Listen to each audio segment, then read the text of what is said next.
Good morning. Good morning. Hope you all had a restful sleep and are ready to get started this morning. And before we get started, let's all just stand up on our feet for a minute and just kind of relax yourself.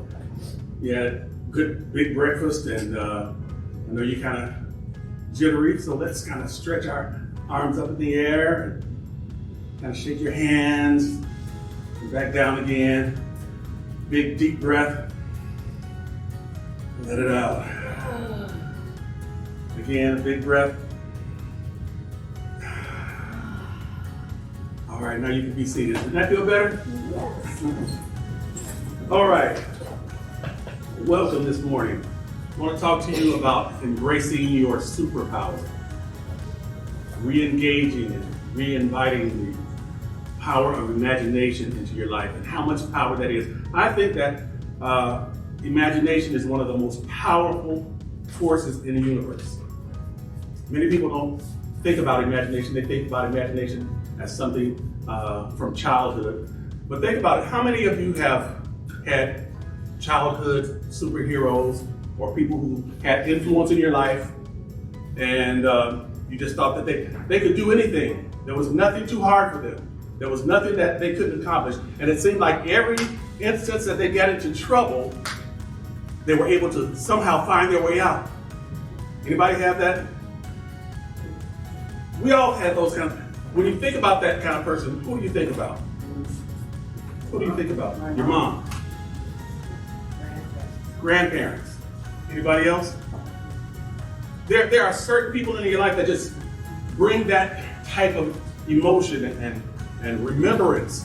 And you think about, oh wow, I don't know how they did that. I don't know how they came through that. I don't know how they overcame that struggle. But it was like they were just more than human. But they did it. And we wonder how they did it. First thing I want you to do this morning is think back.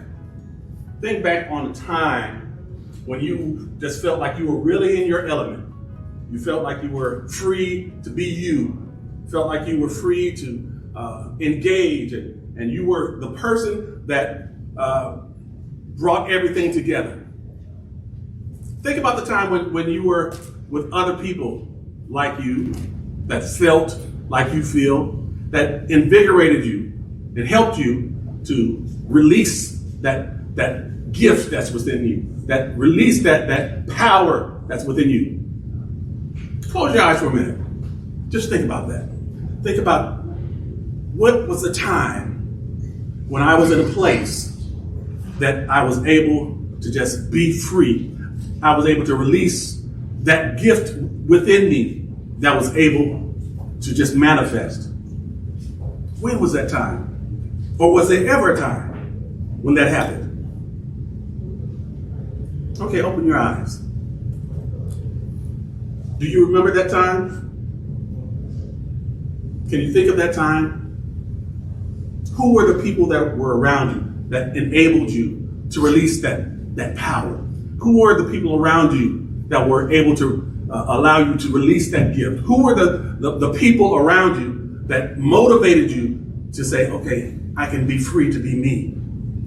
You didn't feel like somebody was over your head and pushing you to not be you.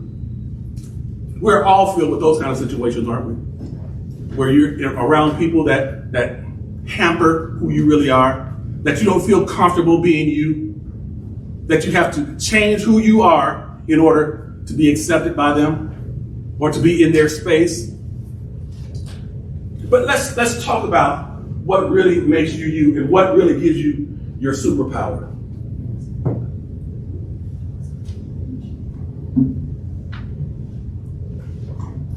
Albert Einstein said that imagination is more important than knowledge.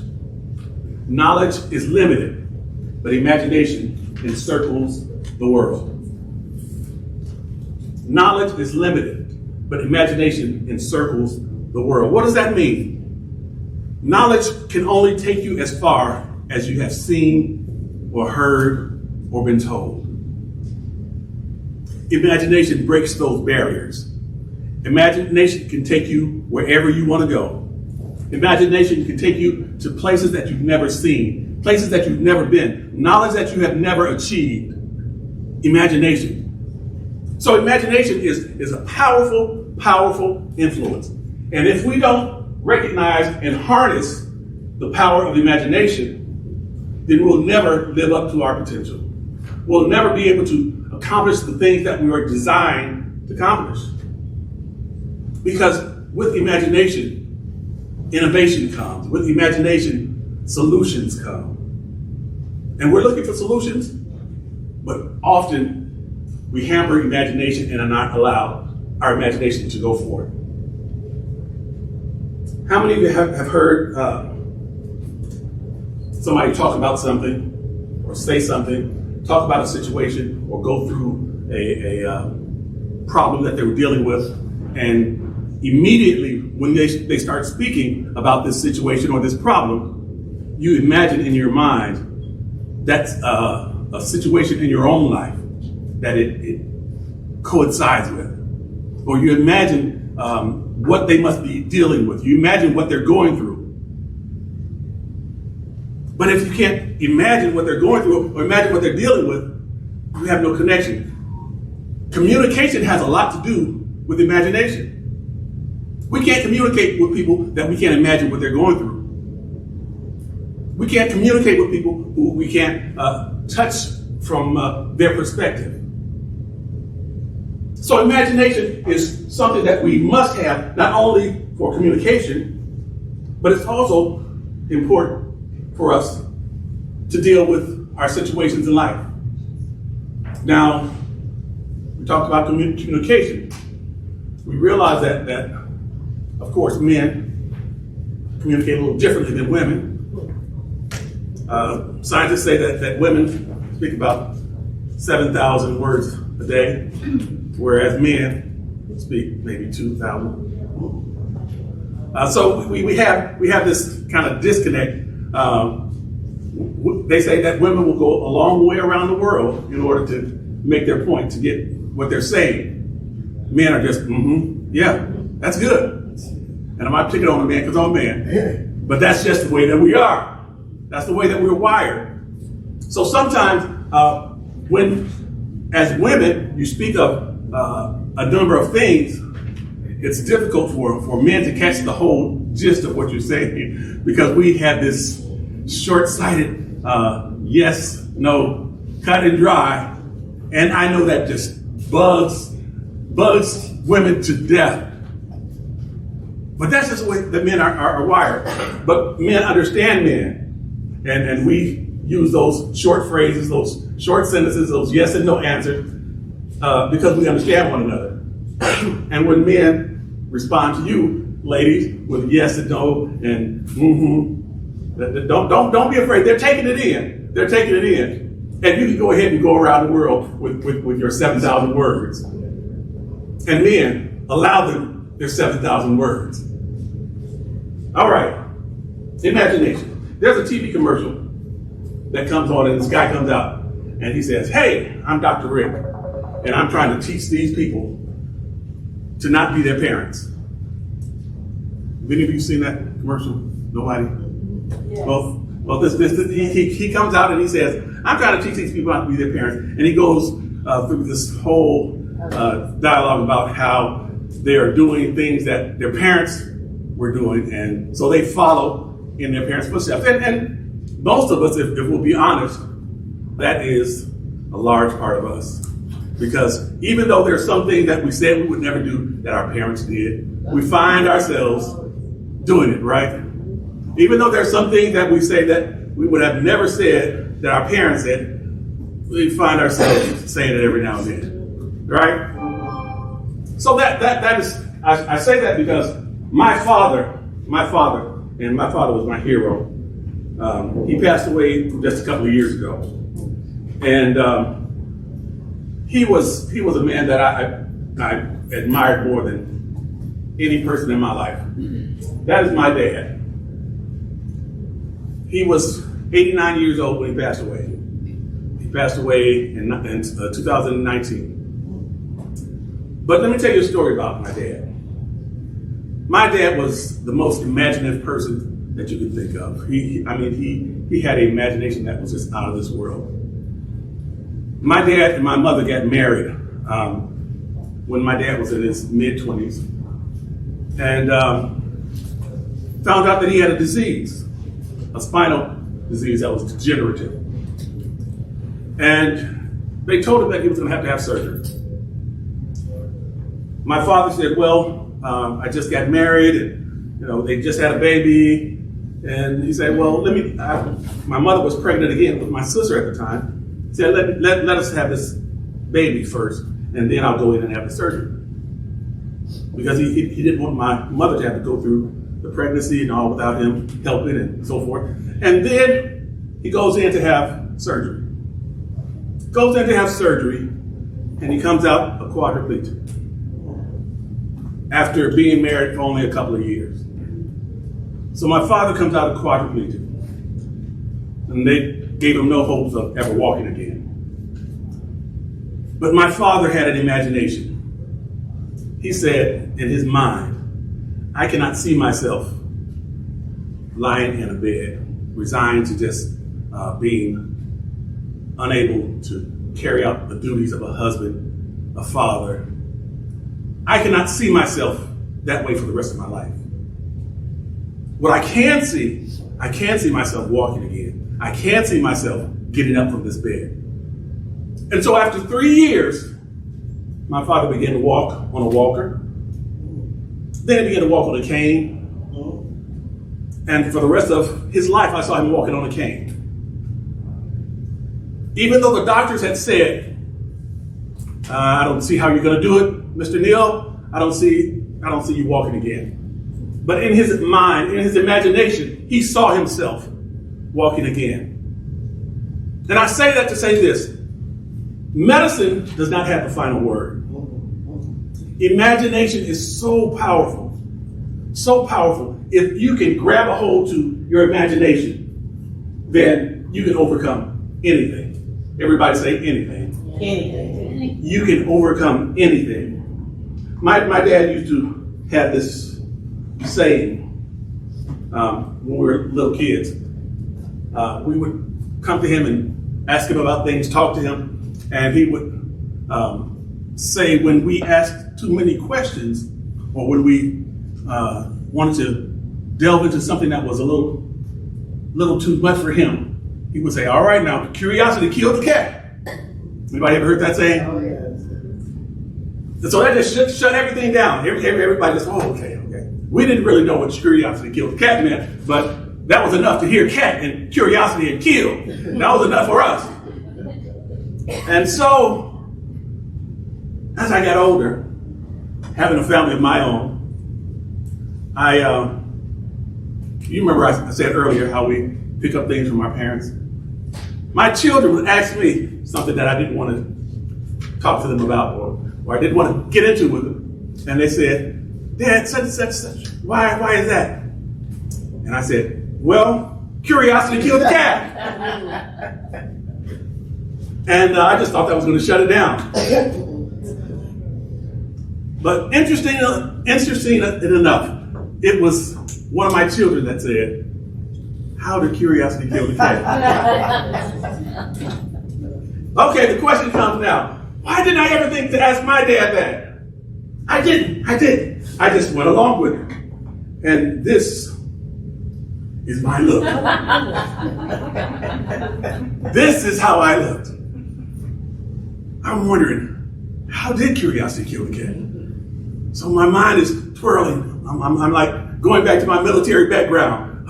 Shoot, move, dodge, run, jump. And I'm thinking, what? How did curiosity kill the cat? And so my mind starts turning. My imagination starts flaring.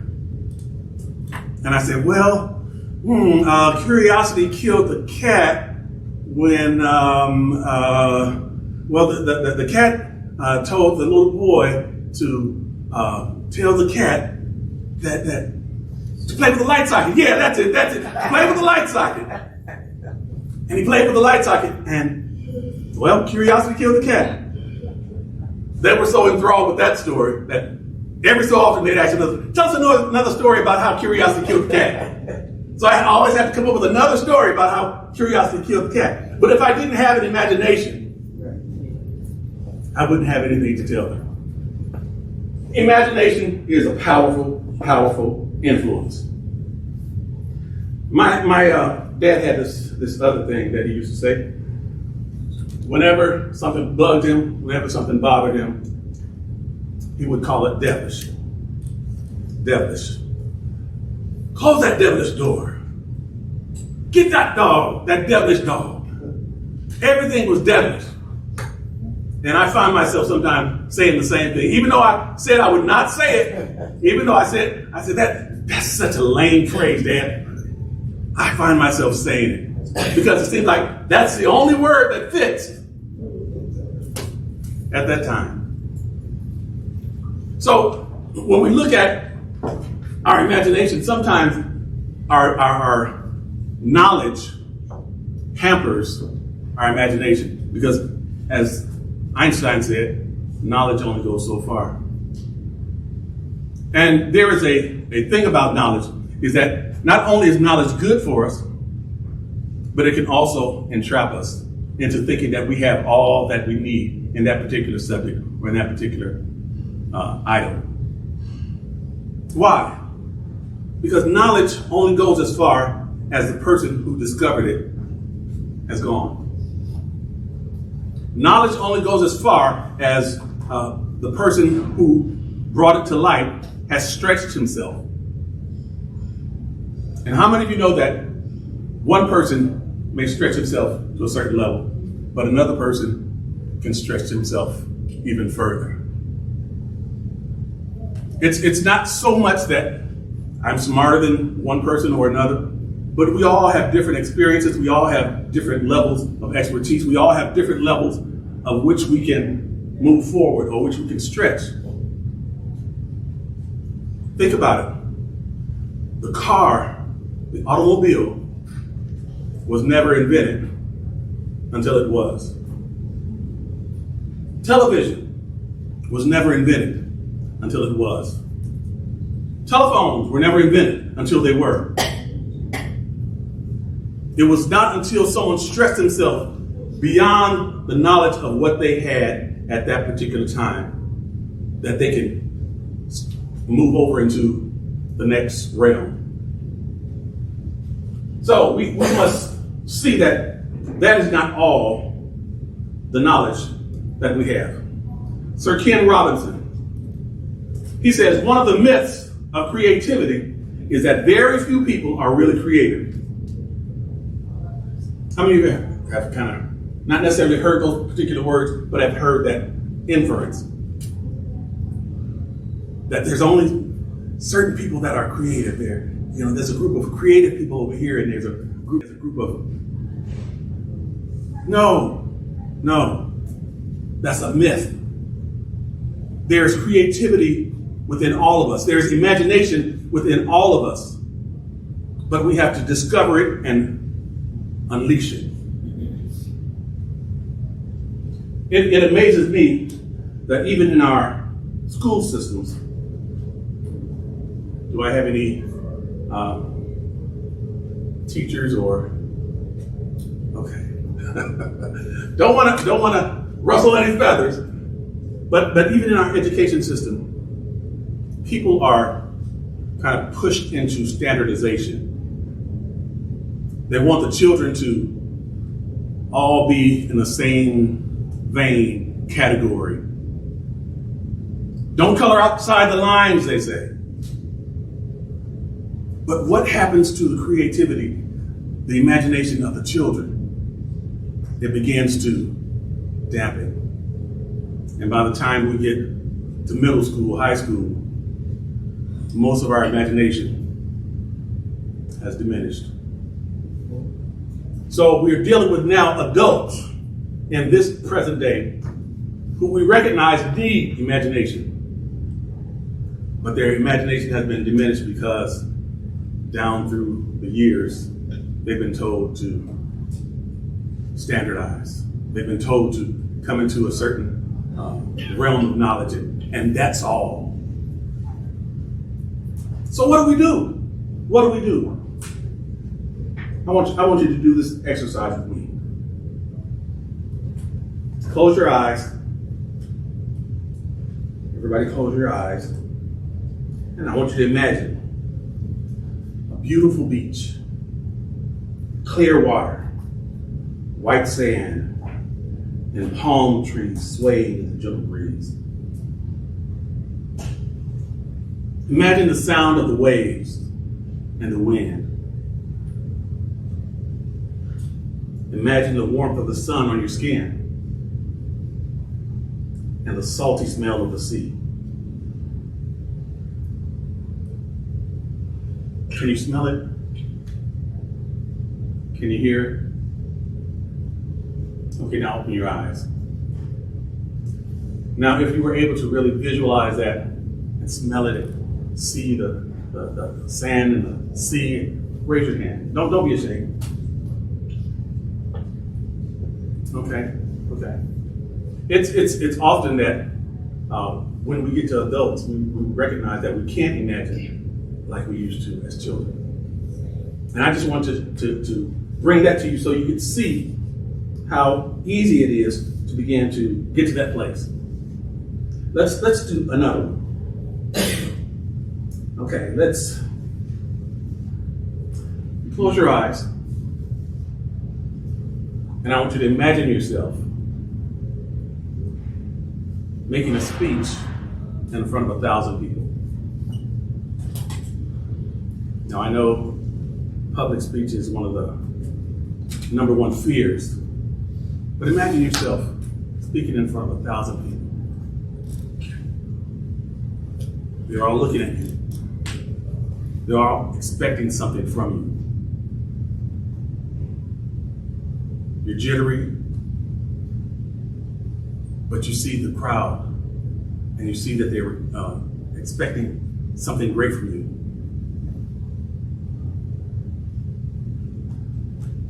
Okay, now open your eyes. Now, how many of you were able to visualize that? Good.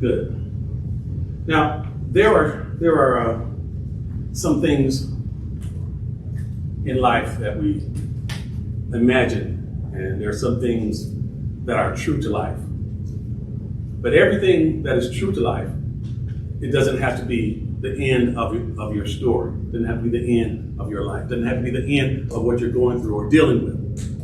There are solutions that can be brought about simply by imagination.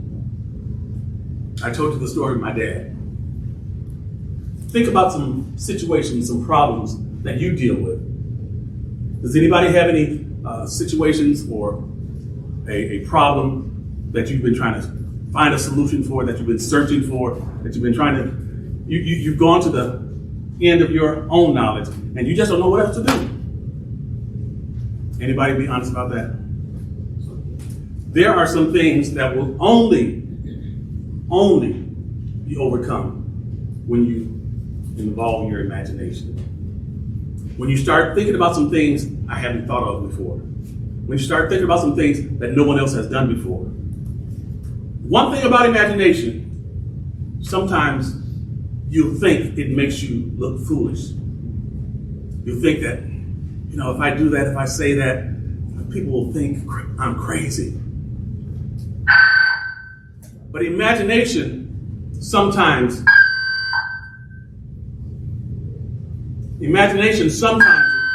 will force you to do things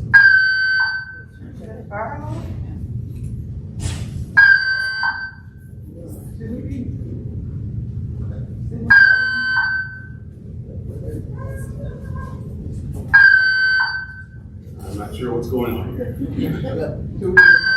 Should we use our imagination? My realization said that sounds like fire alarm. I know.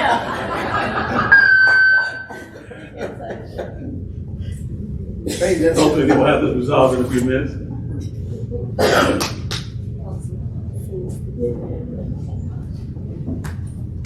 All right, there we go. There are some things and some solutions that will never be found unless you engage your imagination. May I have your attention? May I have your attention? This is your safety director. This is your safety director. We experience an alarm. We experience an alarm. And I told you then. I told you then. You know, that's good. This is your safety director. This is your safety director.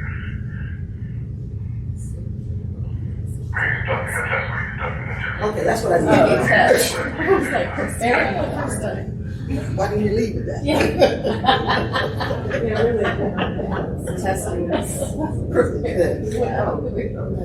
All right. Now, as we're talking about, there's only some things that we'll be able to break through or find solutions to when we engage our imagination. In our world, there are so many diseases, so many problems, so many things that we need answers to. And we will never find them without engaging our imagination. But what we have done, we have handicapped, we have crippled the human race because we have always diminished imagination and esteemed knowledge over imagination. Learn this, learn this, learn this. This is the pinnacle of knowledge. Learn that. But don't imagine. Don't go outside the lines. Some of the innovations that we need, some of the knowledge that we need, some of the answers that we need to the problems that are facing our world, the diseases, how long have they been searching for cures for certain diseases? Years and years. Why is that? Why is that? Because they're going only as far as the last person went, following and tracing the paths of the last person. No one wants to go outside the lines. No one wants to do something that may consider them crazy. You notice how some of the craziest people we say are the ones who are the most innovative. Wonder why that is? Because they're not afraid to draw outside the line. They're not afraid for people to call them crazy. And if we want answers, if we want changes, if we want solutions, we're going to have to engage our imagination. We are in a case in this world, all over the world, of emergency. I mean, this world has become a place where we have to come up with certain solutions or the whole world is just going to perish.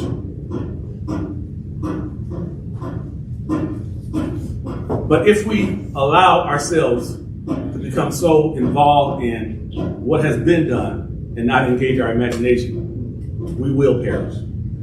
The human race will perish. So what do? We are in a case of an emergency. I used to be a firefighter years and years ago. And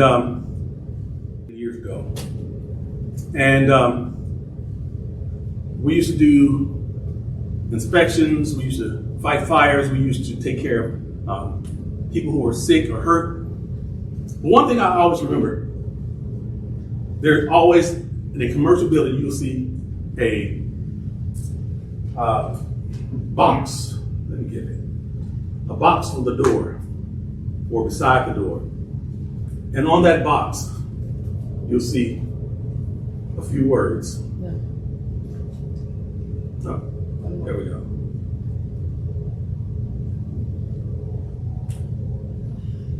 You'll find a box like that. In case of emergency, break the glass. Why? Because behind the glass are the solutions that can help me. Behind the glass are the things that will help me get out of the situation that I'm in. Behind the glass, and if you'll imagine that glass is our imagination. Behind our imagination lies all these solutions. Behind our imagination lies all the problems that have been solved or can be solved. But we have to break the glass in order to get to it. And too often we're afraid. We want to be accepted. We don't want people to look at us like we're crazy.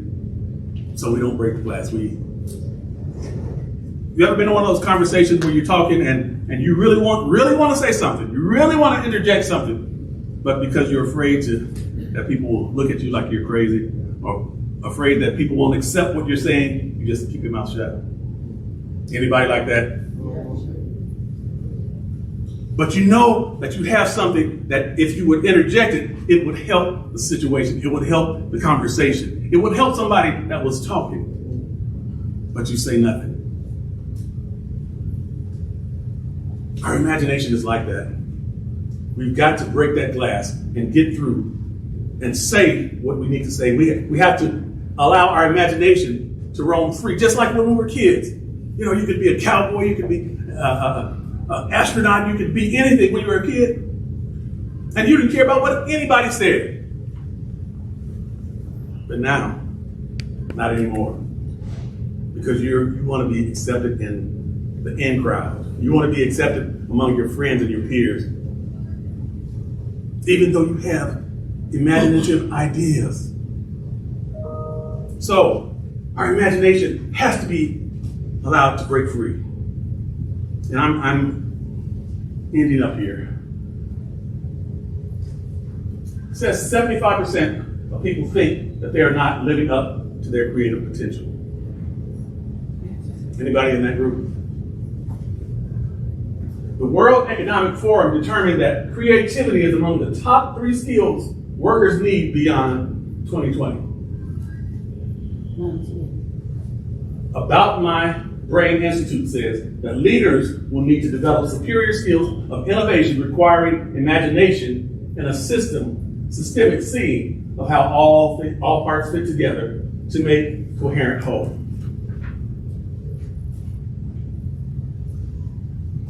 And as I close, I want us to look at this. This is something that an acronym that I put together about imagination and how we can develop our imagination. E, and the word, it spells the word empty. E, you must evaluate your belief, your knowledge, and your memories. Evaluate them. Are they helping me to move forward? Are they helping me to do what I need to do? Are they helping me to come up with solutions? Or are they hindering me? Evaluate them. Some of us have beliefs that we've held and knowledge that we've held for years and years and years and have never evaluated. Is this a really valid knowledge? Is this really valid for what I'm doing, where I'm going? Make a list of why these beliefs, knowledge, and memories do or do not benefit your future growth. P, place priority on the unknown and the unseen. What is it that I'm not seeing? What is it that I do not know? How can I find out the things that I have not seen and the things that I do not know? How can I get to those things? T, take steps to break the bonds of men do not serve to reveal your best self. Take the steps to break the bonds of memory, knowledge, and the past that do not serve to reveal your best self. And why? You give yourself permission to imagine the improbable and the impossible.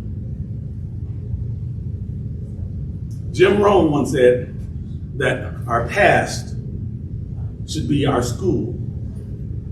Our past should be our school, meaning that we should learn from our past. The things that we go through, the things that we come across, we should learn from that. But I've also learned that our past can be our prison. And you cannot allow your past to be your prison, to keep you from being your best self, to keep you from moving forward, to keep you from doing the things that you were destined to do or to be. Don't allow your past to be your prison. Last thing, and I'm finished. Have I said one thing to help anybody in here? Is there anything that you have not been able to receive from this at all? If this has helped you at all, I want you to do something for me. Scan this QR code. and just enter how this talk helped you. They'll ask you a few questions. Only take 2 minutes.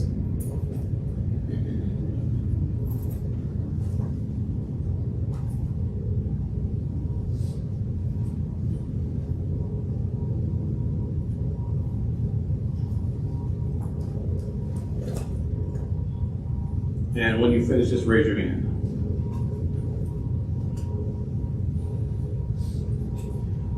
George Bernard Shaw said something. He said, imagination is the beginning of creation. Imagination is the beginning of creation. So nothing is even created. Nothing can be created without imagination. And when I think of that, I think of me being a man of faith. I think about God. So what kind of imagination God must have had in order to create the world? Wow. All these different creatures all over, working in harmony, in sync, doing their own things. The body working in harmony with all of its organs. Have you ever thought about that? Just how amazing that is for the body to be working in sync with all of its organs.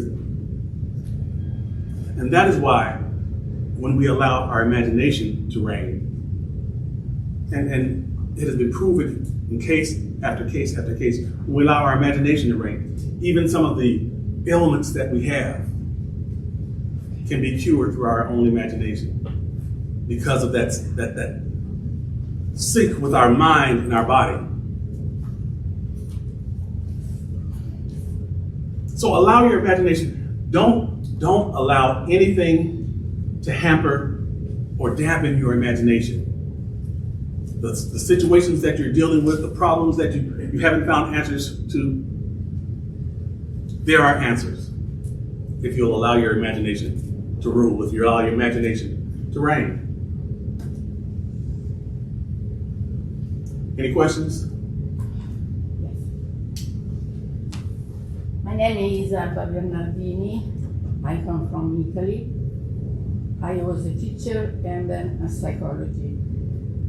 I would like to ask you if imagination can be considered as intuition. Yes, actually. Our imagination coincides with intuition. Intuition. Mm-hmm. It is the same. I wouldn't say it's exactly the same, but it coincides with it. They work together.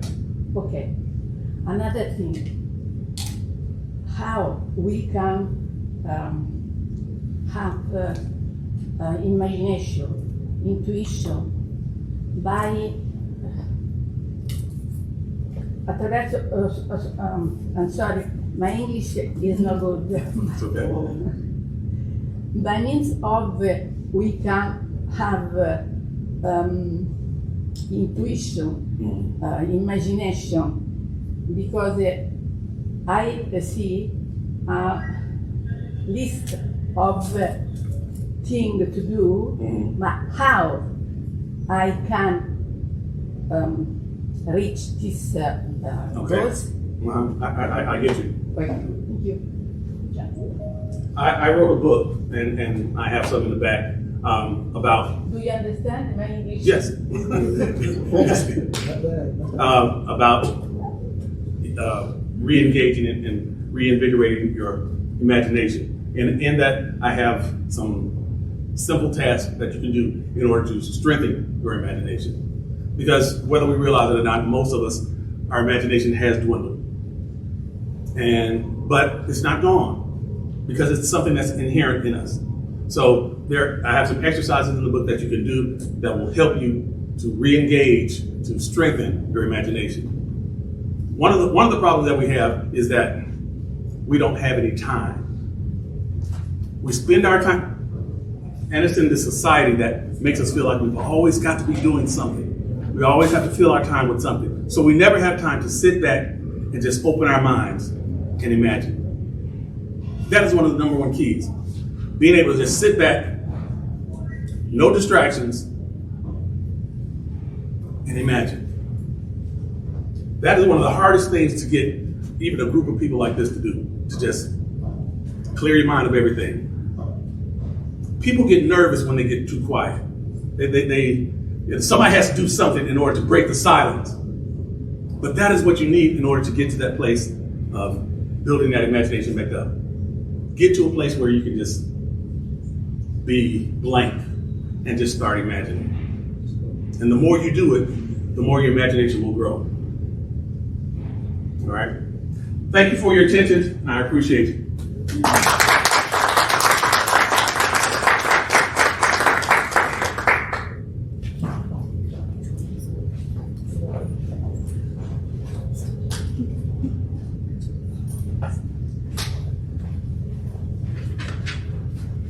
Thank you so much, Mr. Kevin, for this wonderful talk. So.